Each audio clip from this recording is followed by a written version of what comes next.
La fabrication d'un homme. Un dialogue intemporel avec Horizon Sweat Marden. Prologue, l'appel à la noblesse intérieure. Imaginez un livre qui ne se contente pas de vous parler, mais qui vous interroge. Un livre où chaque page est un miroir tendu vers votre potentiel inexploité. The Making of a Man d'Horizon Sweat Marden est ce dialogue silencieux entre l'auteur et votre âme. Écrit en 1905, ce texte reste d'une actualité brûlante. Car il ne traite pas de succès éphémères, mais de l'art de forger un caractère. Aujourd'hui, laissez-moi vous guider à travers ces idées, comme si Marden lui-même vous chuchotait ses secrets. Qu'est-ce qu'un homme réussi? Un cheval réussi, disait Hérode, est celui qui développe ses forces propres. De même, un homme ne mérite ce nom que s'il cultive ce qui le distingue des animaux, sa moralité. Marden ouvre son livre par une provocation. La réussite ne se mesure ni à la richesse, ni au pouvoir, mais à la force du caractère. Charles James Fox, homme d'État britannique, en est l'exemple tragique. Éloquent, visionnaire, mais miné par une vie dissolue. Il finit par perdre la confiance de son peuple. La leçon?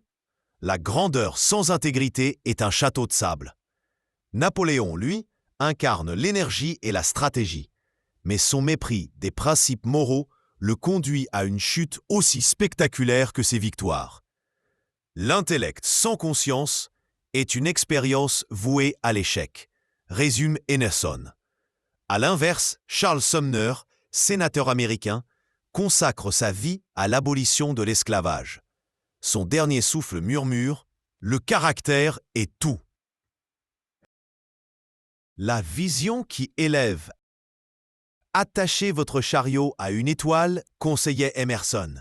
Marden reprend cette métaphore. Votre idéal doit être une étoile polaire, non un mirage inaccessible. John Milton, aveugle et âgé, achève le paradis perdu parce que sa vision d'enfant, écrire un poème immortel, n'a jamais vacillé. De même, le jeune Abraham Lincoln, pauvre et autodidacte, se voit déjà défenseur de la justice bien avant de devenir président. Mais attention, un idéal trop matérialiste corrompt. Marden dénonce la quête effrénée de l'argent, ce mot qui couvre une multitude de péchés. Il rappelle que le véritable succès réside dans l'utilité.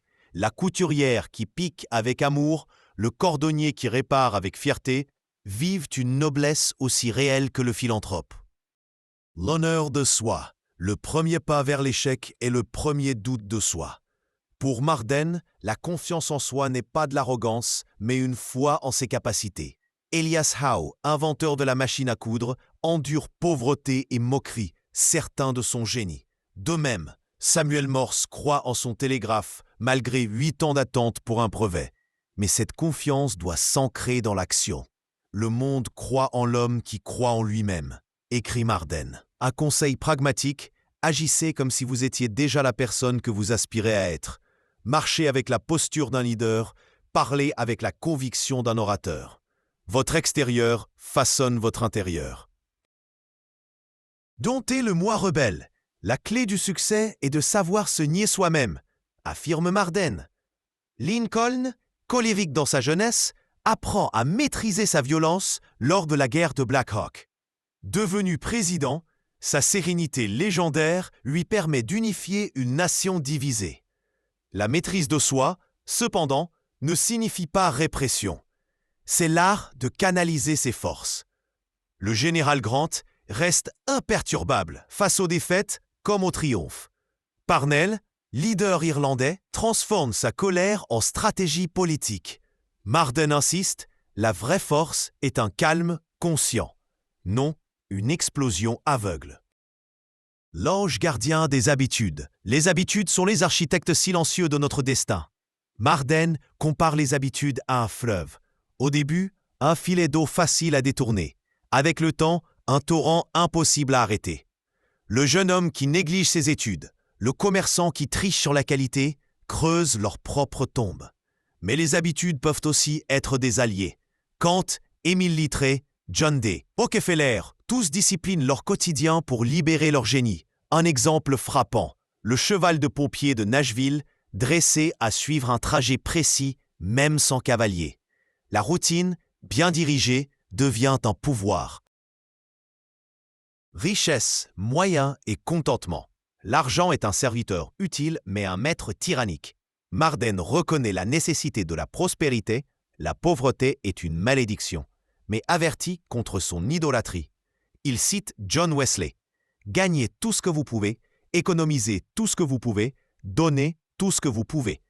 L'histoire d'Alexandre Dumas est éloquente. Fils d'un général noir et d'une esclave, il refuse de laisser sa couleur définir son destin.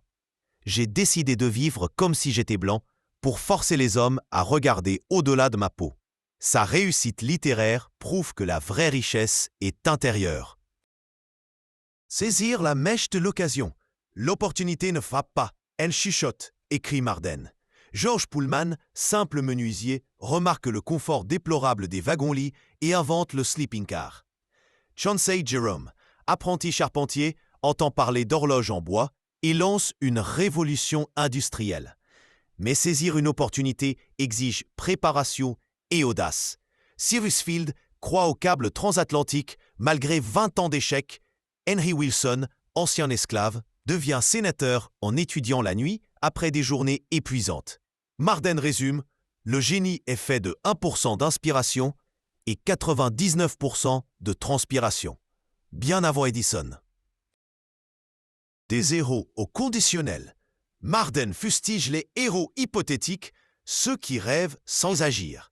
Il oppose le travail oisif de l'aristocrate romain dégénéré à la vigueur des montagnards écossais, libres parce que habitués à lutter contre les éléments. Un exemple moderne, Sarah Maxwell, jeune femme de Kansas City, transforme un modeste service de cireur de chaussures en une entreprise philanthropique. Sa réussite ? Voir une opportunité où d'autres ne voyaient que de la saleté. Le prix inévitable du succès. La vie ne vend rien sans un juste prix, rappelle Marden. Pour Michelangelo, ce prix est des nuits blanches à sculpter le marbre.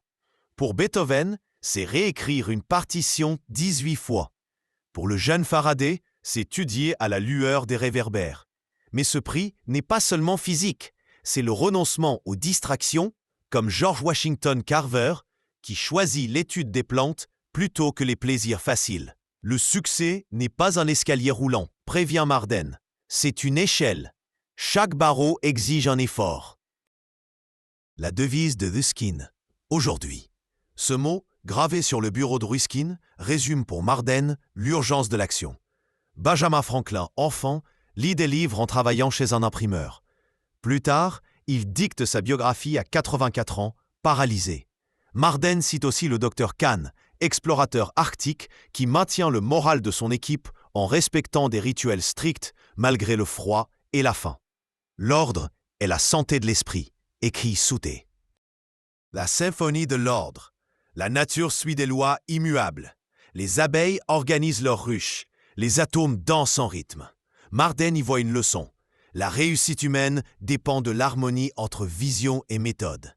John Wanamaker, Philip Armour et d'autres magnats bâtissent leurs empires sur des systèmes méticuleux. Napoléon, lui, compartimente son esprit. « Je ferme un tiroir, j'en ouvre un autre », explique-t-il. Cette discipline mentale lui permet de gouverner un empire sans s'épuiser. Gravé dans le roc, mieux vaut écrire un mot sur le roc que 1000 sur l'eau, dit Gladstone.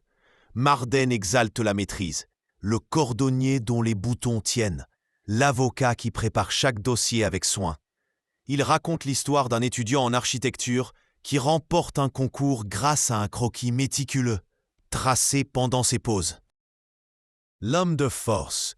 Le monde a toujours besoin d'hommes de volonté, clame Marden. Joanne d'Arc, Napoléon ou même un modeste chef d'équipe. Tous partagent une décision inébranlable. L'histoire du jeune homme qui tente d'assassiner Napoléon mais s'effondre sous son regard illustre ce pouvoir. La force d'un caractère désarme plus sûrement que les armes. Marden conclut par un avertissement. L'indécision est une prison. Celui qui hésite entre deux chemins reste au carrefour et meurt de faim. Épilogue. L'héritage d'un homme. La vie est une école, écrit Marden. Chaque choix, chaque habitude, chaque effort même minime, sculpte votre statut intérieur. Le livre se referme sur un appel. Soyez l'architecte de votre âme. Aujourd'hui, alors que le bruit du monde étourdit, The Making of a Man reste un manuel de résistance spirituelle. Car, comme le dit Marden, le succès final n'est pas dans ce que vous gagnez, mais dans ce que vous devenez.